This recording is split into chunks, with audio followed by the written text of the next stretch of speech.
when you get rid of the lies, all you're left with is yourself and who you've always been. And you've always been enough. You've always been worthy. And this is all of us, sorry, listeners, just to y'all too. You've always been enough. You've always been worthy. Like, everything's always been fine. And so when you strip away those lies, all you're left with is just your authentic self. And that's, I think, ideally who we always and who we all want to be.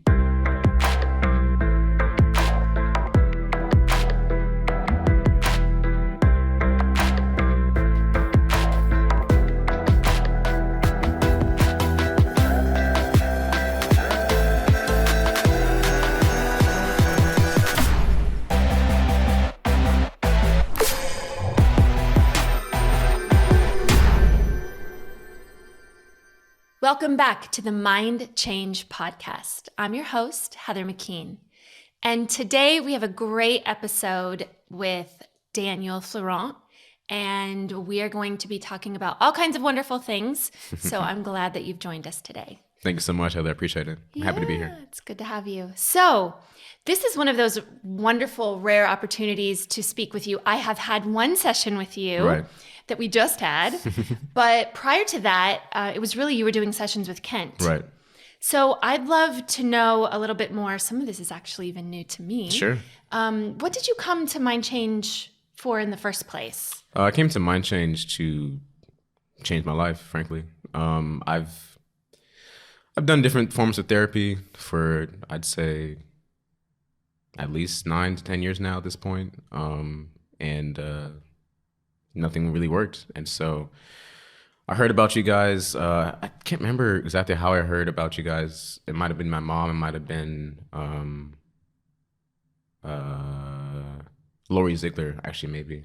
Because she's a very big fan of you guys. But Lori, hope you're doing well. Shout out. But yeah, no. I just wanted to change my life. There were just so many things that I felt like I had just kind of grown beyond my own control and had gotten to a point where I just needed to look myself in the mirror and be like, all right, bro, you got to actually fix some things now. And yeah.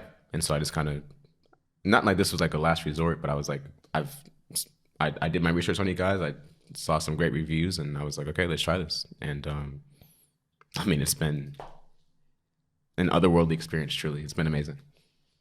It's so good to hear. I love hearing that. So what would you say you came for? What was one of the driving forces? You wanted to change your life. You had probably found yourself in kind of some particular states or situations. Yeah. So, I mean, just different times in my life over the last decade. I mean, we'll get more into this, but I mean, all the way from, just like negative thoughts and negative things that you tell yourself all the time, all the way to suicide attempts. And everything in between that, I'd experienced a lot of things, and I was like, man, I really need some help. And I think that's the first step, just accepting that you need help and realizing that. I think that's what holds a lot of us back from truly getting the help that we really deserve. But yeah, there are some things that had happened in my life. Again, I'm sure we'll talk about it. But I just felt like I had reached a point, like I said before, that I can't do this anymore. And I just kind of got tired of, like the saying, I got sick and tired of being sick and tired. That's just kind of what happened. And so I came because there were issues in my life that I wanted to fix and kind of get rid of. And I wanted to just get back to myself and who I was and who I've always been really at my core. But, we all go through life and different things happen. And it's easy to like forget yourself and forget how special you really are. So that's really what I came here for. So at your, let's just call it the worst, whatever that was for you. It's different for different people. Yeah. But what was like bottomed out for you? What did that look like? I attempted suicide. I don't know if I need to give like I guess like a sensory warning or anything like that. But yeah, no, I mean, I attempted suicide and took a bunch of pills. And obviously I didn't die, so yay for that. But yeah, and then I was in the hospital for about 3 days, and then I had to be put in a mental facility for about 5 days, and that was, I guess, for sure my lowest moment. So if you mind, we kind of dig into that Of course, a little bit. yeah, of course. I know you've done a lot of work around it now, so it's all good. a little different to talk about now, I'm sure. Yeah. So in my experience, people don't just wake up one day and decide to do something like that. Yeah, that's a progression, Yeah. right? So what do you feel like was contributing to that, to getting to that point where I felt like that was my only exit. Yeah. No, I mean, I think it was a combination of things, but I think just me just internally losing sight of myself, really, I guess, is like the easy way to answer that. But what ended up happening is, you start saying things to yourself like, oh, I'm worthless, or oh, I'm a piece of crap, or I can never do anything right, or blah, blah, blah. And if you do that enough, that just kind of snowballs, and then you actually start believing it. And then it gets to an even worse part when you're like, oh, well, I'm a burden to my family, right? Or my family hates me, or my friends hate me, or everybody else would be better off without me. Like all these kinds of lies that we tell each other, that we tell ourselves.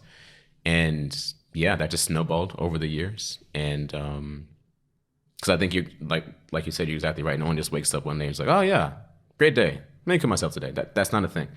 And so yeah, it definitely was a progression and just a lack of acknowledging that I needed help. And I really just frankly didn't realize how bad it was until that had to happen. And so, but yeah, there were just a lot of things I felt, there were just a lot of lies about myself that I started believing. And I believed them fully and wholeheartedly. And I was like, okay, well, obviously everybody else would be better off if I wasn't here. And so that's kind of how we got there. So we've worked with Mind Change with quite a few people who've dealt with suicidal ideation and attempts. And in my experience, rather than it really does become the person wants to die. Right. Like they believe they're going to be, like you said, better off. The people around them are going to be better off. Yeah. In my experience, when we kind of dig into that and dig under that, it's really that there's something that they want to die off. Not necessarily themselves, but they're so buried under who they really are that it's something wants to die. Because it's interesting. Suicide is a very complex, suicidal ideation is a very complex system. Yeah. We are built for survival. Like we have systems inside of us and we've got all kinds of things that. Yeah. No, sorry. Just along the line, I was thinking about that story about that guy that like got trapped in like the rocks or whatever and like cut off his own arm to survive. Sorry, I don't have that kind of survival instinct. But yeah, no, just to your point. Yeah, no, the human survival instinct is powerful.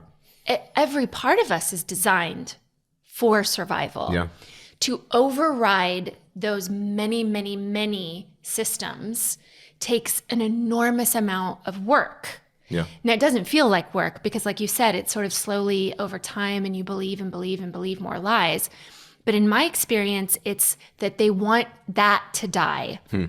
It's almost like the lies. They want the lies, who they've been told, who they believe that they are, to die.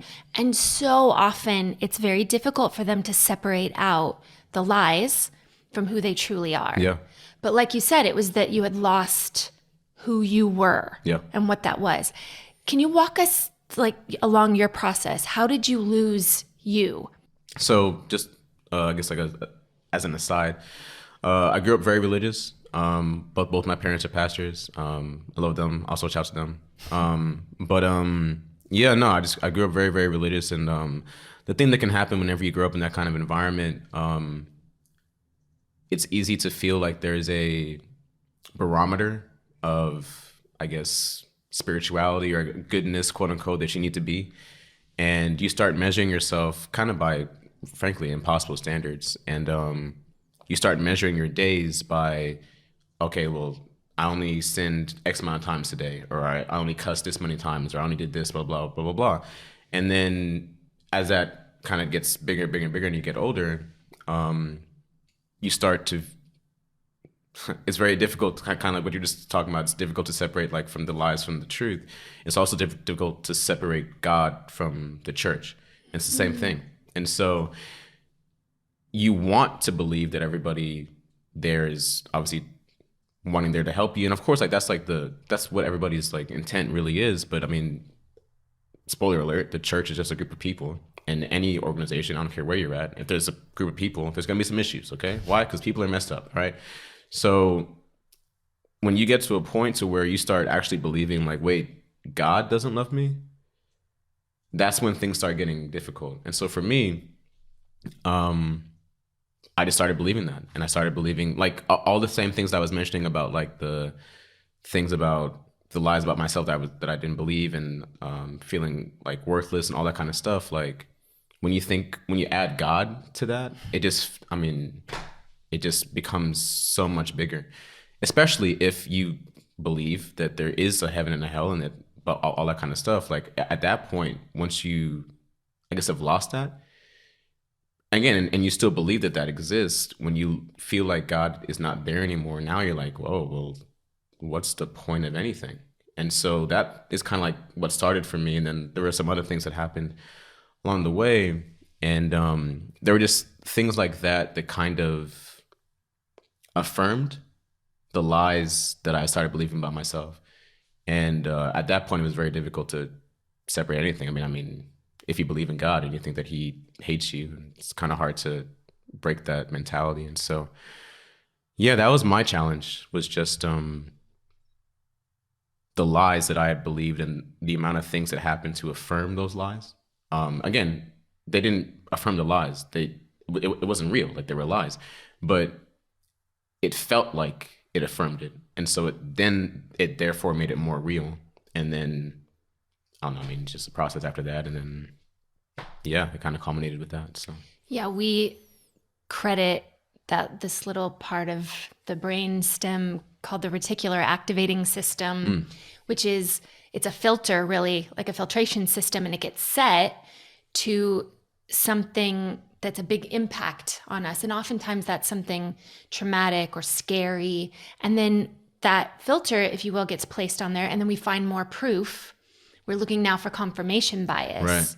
So I find this really fascinating because you said one of your kind of pivotal moments was the belief that, well, God doesn't love me. So did anyone ever tell you God doesn't love you? yes, actually, the short answer is yes. That definitely happened. Yeah, and the proof for that was what? the fact that He was a person that was higher up in the church than I was, and so I believed that He was ordained by God, and so I put Him on a pedestal, and specifically I put His words on a pedestal. And so and this is just me being a good humble Christian, right? If He tells me this, then obviously I need to receive it, and obviously He's right because reasons which aren't real, but yeah, But were real to you then. exactly. Right. And so hearing that, it's just funny because like if someone were to tell me that now, I would quite literally laugh in their face. But back then, it was devastating, and like you just said, like I was looking for confirmation bias, and it affirmed what I had already been thinking. I'd already been feeling like I wasn't worthy of God's love, and that I wasn't good enough for God, and that I was the worst sinner in the world. Like I was already thinking those kinds of things. And so to hear that from someone that you've put on a pedestal, that you've given the power to affect you with their words, yeah, it was a kind of a devastating combination. What do you feel like contributed to that? I was already feeling worthless or already feeling like a big sinner, or what? Yeah. I think just the things that were going on in the church at the time. I mean, we're talking about now, was, I don't know, 21, 22, whatever. But it's really simple. I just there were some things that were going on that I was like, this doesn't feel like God's love. And then I go up and I bring it up to somebody, and then I get called prideful because, obviously I have a differing opinion. And again, I was just trying to be a good Christian. And so I was like, okay, cool, I guess I'm wrong. So enough of those conversations had me thinking like, wait, am I wrong?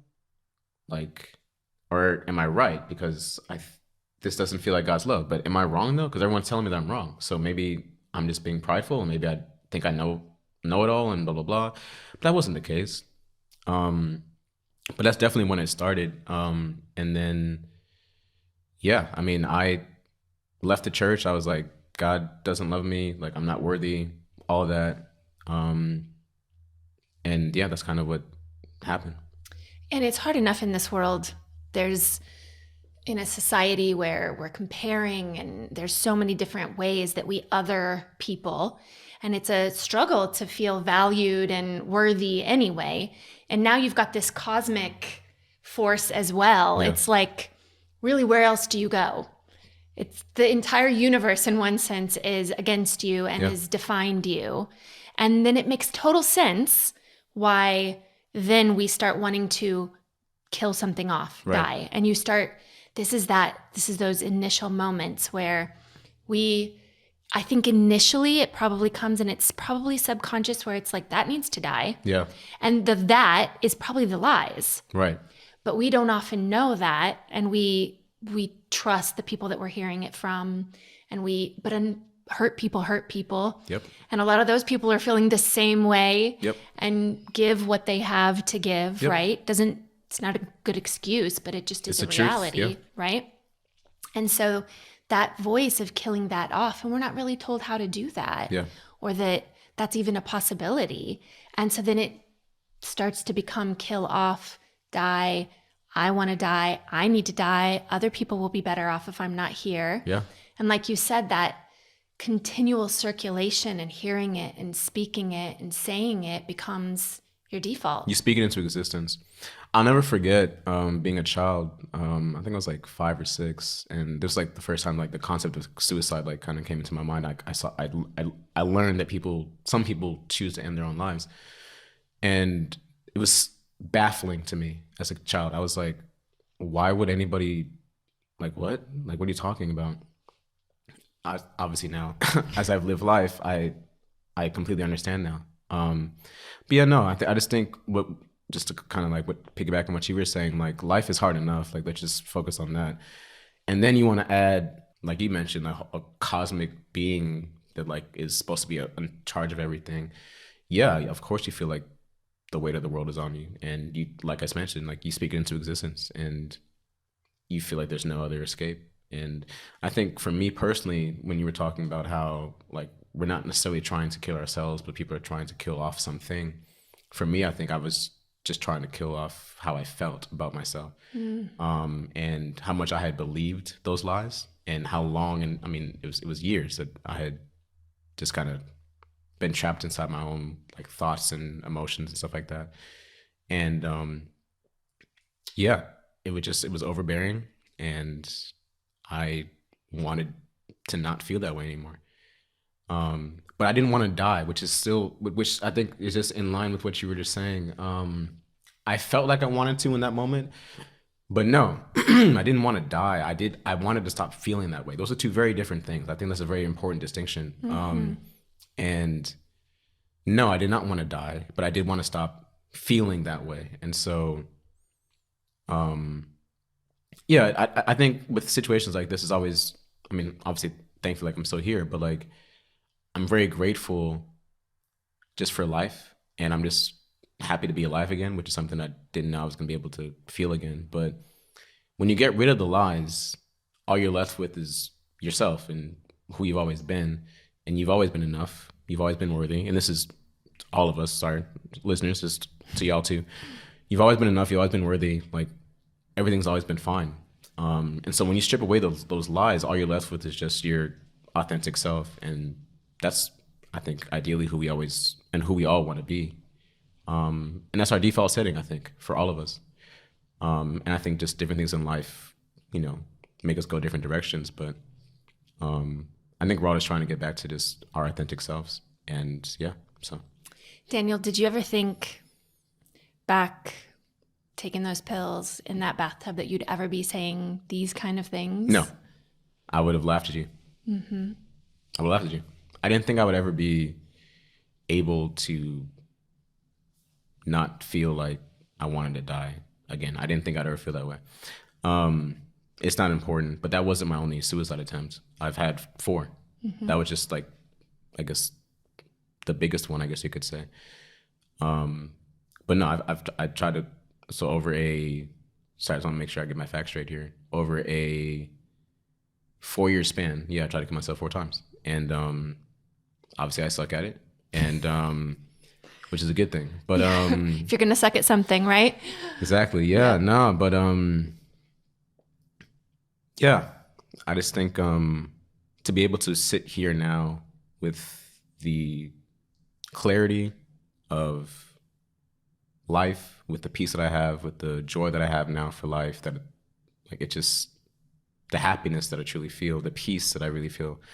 I never thought I would ever feel this way again. And so I want to apologize in advance if I get emotional, but yeah, I didn't think this was a possibility, and I mean, frankly, I mean, long since given up on myself.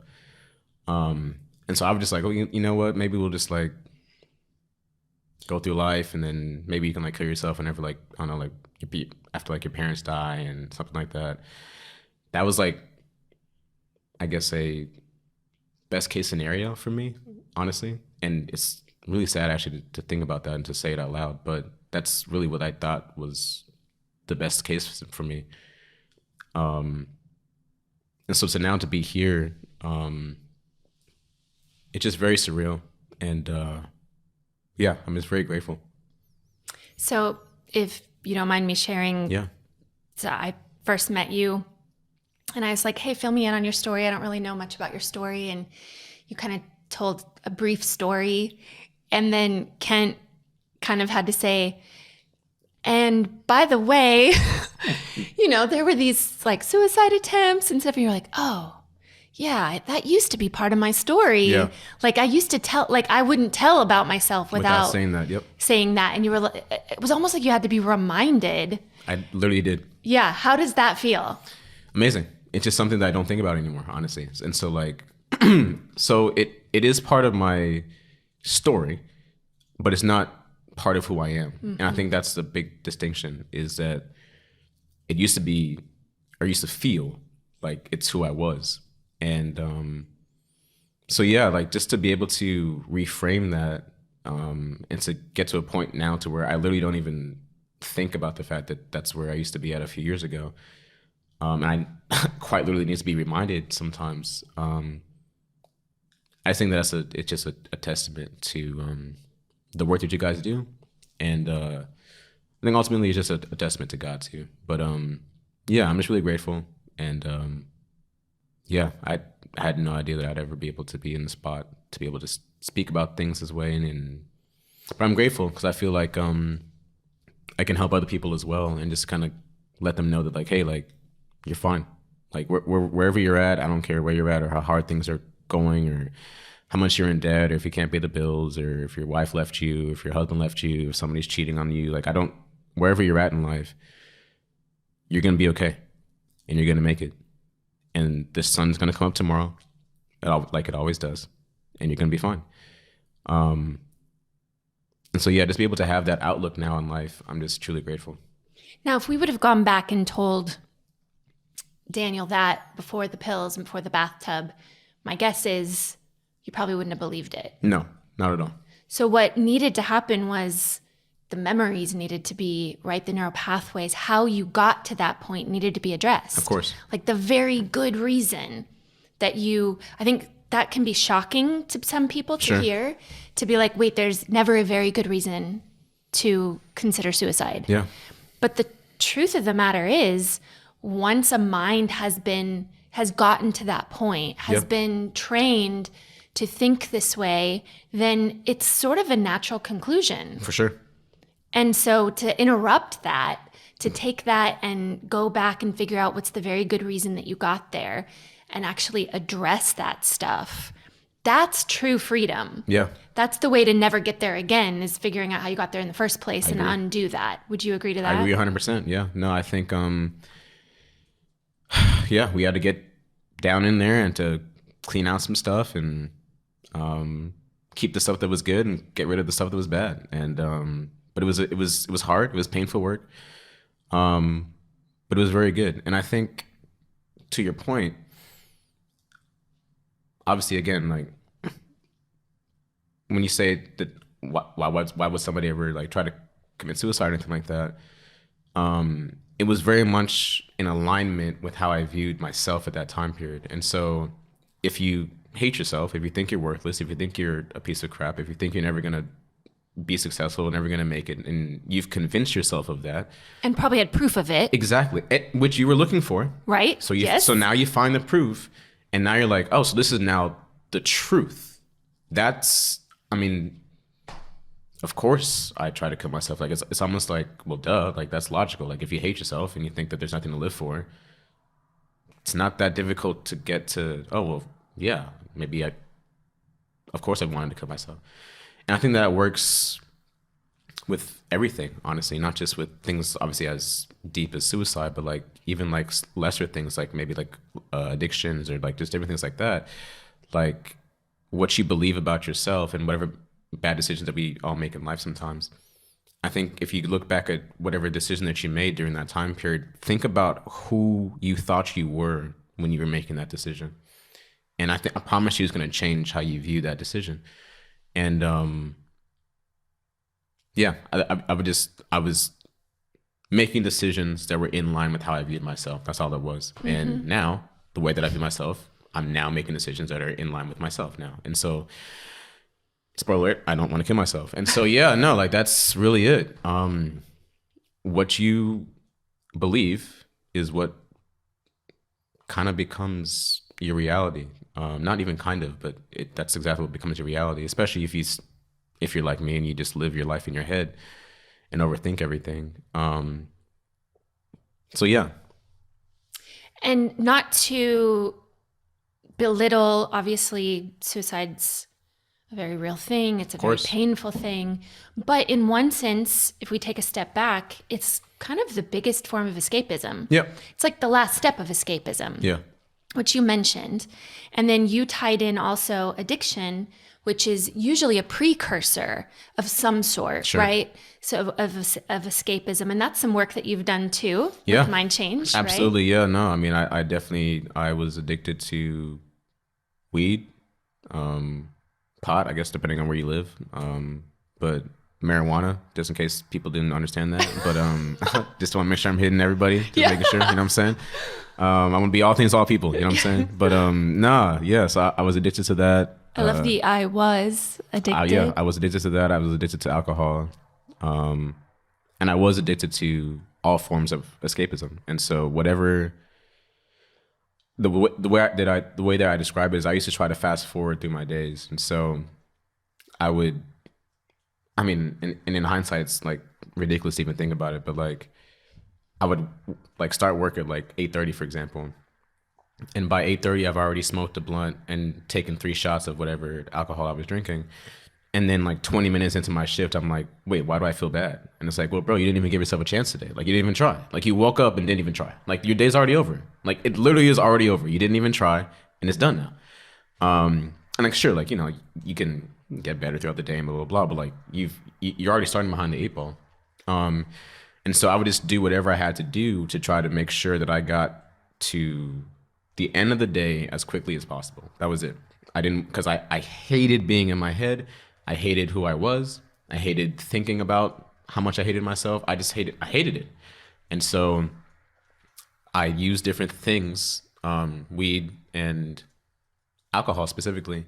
I used those my 2 main vices, and I used those to just escape from the world. And it was a devastating combination. It was. And I was very good at escaping and fast forwarding. And but yeah, just being able to now think about reinvesting, because for those of y'all that don't know, marijuana is not cheap. Also, the alcohol I was drinking wasn't cheap either. So when you start reinvesting that money into yourself, that's when I think the real, I guess, sparks start to fly, I guess you could say. That's when the real magic happens. Like whatever terminology you want to use, like that's when you really start to fly. And that's when you truly become unstoppable. And so I'm just really excited to be able to reinvest all the money, which I still am disappointed in myself for, but all the money that I spent on those vices, just being able to spend it on myself and reinvest in myself, and whether that's a gym or whether that's a real estate course or a IT certification or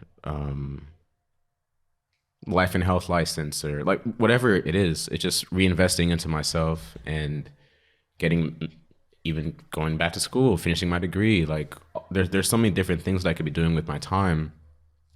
And then specifically when you don't fast forward your days by trying to escape, I mean, spoiler alert, you're able to do a lot more things throughout your day. And so like, it's just, yeah, it's very freeing. It's also just very exciting when you think about the possibilities of, I'll speak for myself, of who I can be when I'm not held down by these lies that I've held myself down for a long time.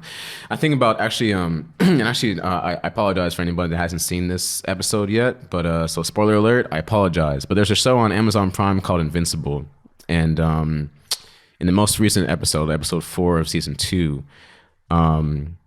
anyways, so real quick, so for those of y'all that don't know, Invincible is an animated show. It's basically like every comic book show that you've ever seen.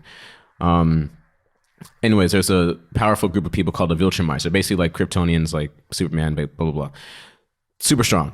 There's a scene where one of them is literally like using just his index finger and he's literally like pushing another person into the ground.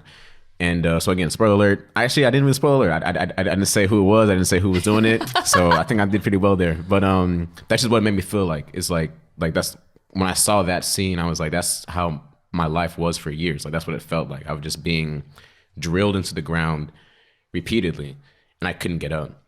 So yeah, sorry. I like using analogies, but that's the best way that I could explain it. So, well, it's interesting as you were explaining the way that you would start each day, yeah, and you wouldn't even give yourself a chance. It makes so much sense based on your initial programming, sure, with where you woke up, like, or each day you come in and you're like, can I please God today? Can I be a good Christian? And you just kept feeling like I was failing. You were failing. You were never measuring up. So it makes complete sense that you'd stay in alignment with that. Sure. And that you'd find relationships that would reinforce that, which I'm sure you did. I did. Yes. That's how it started. Yeah. And it wasn't like you tried really hard to do that. I didn't actually. I mean, it sounds funny, but I'm actually grateful. So at the time, I was going through a breakup. It was really hard. I was devastated. And I just started hanging out with my friends, and they all smoked weed. And so I started smoking weed too. I mean, like, it's like, like the saying, like, tell me who your 5 friends are and I'll tell you who you are. I mean, it's true. And so I'm lucky that, like, my friends smoked weed and, like, they weren't doing, like, crack or, like, heroin or meth or something even, like, it could have been even worse. And I could have been addicted to something even worse. I mean, it was literally just because I started hanging out with them and that's what they did. And I was like, okay, cool. Sounds good. Looks like this is what I'm doing now. And then that's it. That's exactly how it started. Well, when you let your environment dictate who you are, yeah, right? And that sounds, again, like in alignment with growing up, like what they're doing and what they say will define me. Then really any crowd that you get a part of or a relationship, then that becomes some sort of testimony about you. Yeah. Rather than you're defined, you know who you are, and then your crowd or your environment is a result who you of attract, that. of course. Yes. Yeah. That because of this, I have this, rather than because of this, I am this. Yeah. Right? And I want to track back to something that you said, because you said this work, it was really hard work. Yeah. How long have you been involved in doing mind change? I think my first session with Kent was October. I want to say it's either September or October. So we're recording this in December. Yeah, it's been like 2 months tops, I think. I'm pretty sure it's only been 2, maybe 3, bro. But I think it's only been 2. So in 2 months, there's no more suicidal ideation. There's a lot of addiction cleaned up. There's a lot of worth and value. And, I'm guessing, and you had said before, you've done therapy and done some other stuff and tried everything under the sun that you can imagine. Well, not everything, but yeah. And I've been going to therapists for years. So in 2 to 3 months of doing sessions, you've gotten all of this that you couldn't get in years and years of therapy. Yes, that's 100% correct. How hard was it? The sessions were hard. I won't lie about that. I cried profusely every single session, and I hated Kent every single time for it. Because he always would throw some kind. I mean, I don't mind talking about, like, I cry in movies, stuff like that. I don't know if y'all ever seen The Fox and the Hound. It's one of the saddest movies of all time, man. Whenever she has to take Todd back to the forest, and anyways. Well, with your old abandonment yeah, story, hey man, no wonder. That's probably when it started, man. That's probably when it started. When I was Disney wins again. 6 years old. But yeah, no. The sessions were hard. They were. In what way? If you could, because if someone's listening and they're like, of course, what do they like? So beat you with a whip? Or I think also, well, no one was whipping me, but I think also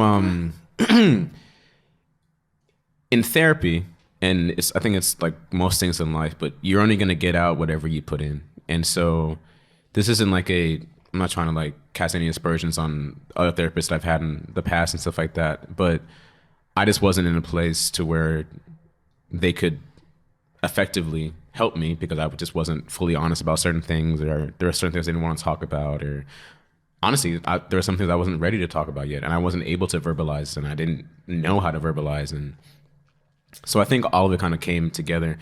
The session specifically with Kent, and also with you, because you made me cry too, so thanks for that. But the sessions, the work is all yourself. So like me, whoever you guys are working with, like the work is all internal. It's all yourself. It's just you're going back through memories that you've intentionally tried to bury, and intentionally tried to forget, and intentionally tried to avoid. And you're having to go back to those memories, reassess them, reprogram them, and fix them. And that's hard work. There's a reason why you spent however many years trying to avoid those memories, because they're tough memories. It's hard. It was trauma. It was traumatic. So having to relive those memories, of course, that's not fun. It's not pleasant. But so that's when I say, like, that aspect of it was hard. But it's gonna sound really weird, but like, imagine like being a kid and like, I don't know, like let's say like you lied to your parents about something, and like they were like, go to your room, like, you know, you're about to get a spanking. And then, so like the whole time you're just like sitting there shaking and like, oh my God, am I gonna get spanked, blah, blah, blah. And then like they come in and instead they just give you a hug and they're like, I love you. And don't lie, but I love you, everything's fine. That's what the sessions felt like, is as you're going through it, you're like, kind of like a roller coaster. I hate roller coasters.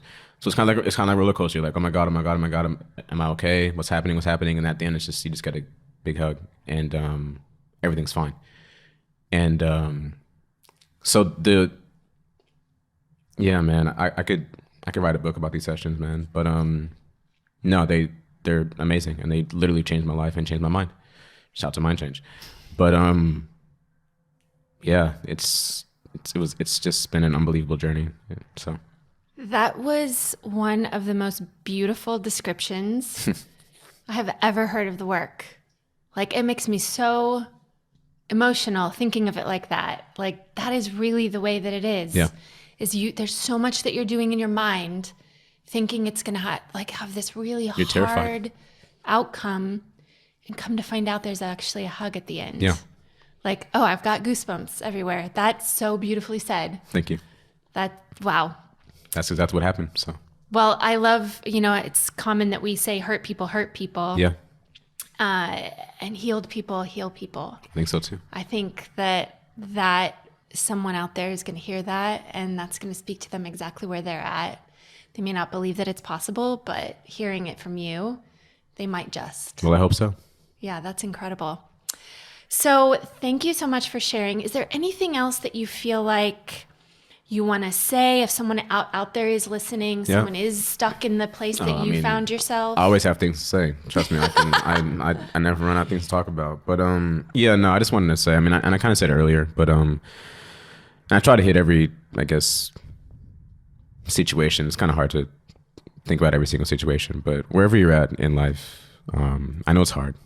And I don't care if you're 19, I don't care if you're 30, I don't care if you're 40, I don't care if you're 50, I don't care where you're at in life. It's hard. And maybe you've had a really hard year, I think a lot of us have had hard years.